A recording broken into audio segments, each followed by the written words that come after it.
உலக அரசியல்ல ஒரு புதிய ஆபத்தான கூட்டணி உருவாகி இருக்குது. இரண்டு நாடுகளின் தலைவர்களான வடகொரியாவின் கிம் ஜாங் உன்னும் ரஷ்யாவின் விளாடிமிர் புட்டினும் கைகோர்த்திருக்காங்க.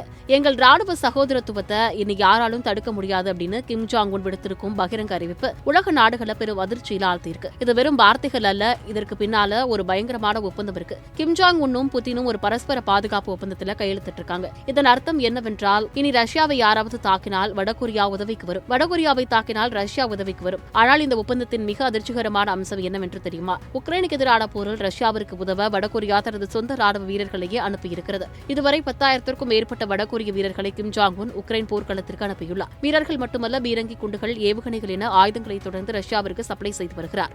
இதற்கு பரிசாக ரஷ்யாவிடமிருந்து பொருளாதார உதவியையும் அதிநவீன ராணுவ தொழில்நுட்பங்களையும் வடகொரியா பெறுவதாக கூறப்படுகிறது. ஆனால் இந்த உதவியின் பின்னால் ஒரு பெரும் சோகம் மறைந்துள்ளது. உக்ரைன் போர்க்களத்தில் இதுவரை சுமார் 2,000 வடகொரிய வீரர்கள் கொல்லப்பட்டிருக்கலாம் என்று தென்கொரிய உளவுத்துறை ஒரு அதிர்ச்சிகரமான தகவலை வெளியிட்டுள்ளது. ஒரு பக்கம் அமெரிக்க அதிபர் டிரம்ப் ரஷ்யாவின் எண்ணெய் நிறுவனங்கள் மீது பொருளாதார தடைகளை விதித்து போரை நிறுத்த அழுத்தம் கொடுத்து வருகிறார். ஆனால் இன்னொரு பக்கம் புட்டின் கிம் ஜாங் உன்னுடன் கைகோர்த்து தனது பலத்தை அதிகப்படுத்திக் கொண்டிருக்கிறார். இந்த சூழ்நிலையில் அடுத்த வாரம் அதிபர் டிரம்ப் வடகொரியாவின் பரம எதிரியான தென்கொரியாவிற்கு பயணம் செய்யவுள்ளார். இது கொரிய தீபகற்பத்தில் பதற்றத்தை மேலும் அதிகரித்துள்ளது. இந்த புதிய அசுர கூட்டணி உலக அமைதிக்கு ஒரு மிகப்பெரிய அச்சுறுத்தலாக மாறுமா என்பதை பொறுத்திருந்துதான் பார்க்க வேண்டும்.